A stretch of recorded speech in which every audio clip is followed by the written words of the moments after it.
احادیث شریفہ میں بچوں پر خرچ کرنے کا کیا حکم نقل کیا گیا ہے؟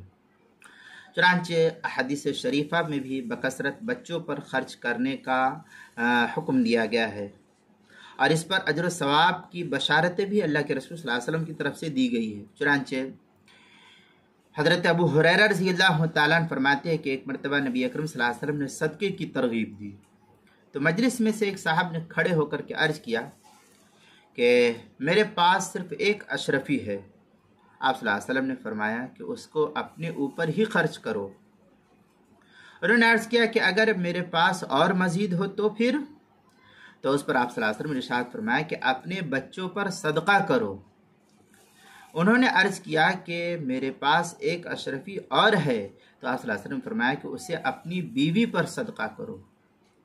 انہوں نے پھر عرض کیا کہ ایک اشرفی اور ہے، اس پر آپ صلی اللہ علیہ وسلم نے فرمایا کہ اپنے خادم پر خرچ کرو، پھر بھی بچ جائے تو جہاں تم مناسب سمجھو وہاں خرچ کرو۔ یہ ابو داؤد کی روایت ہے۔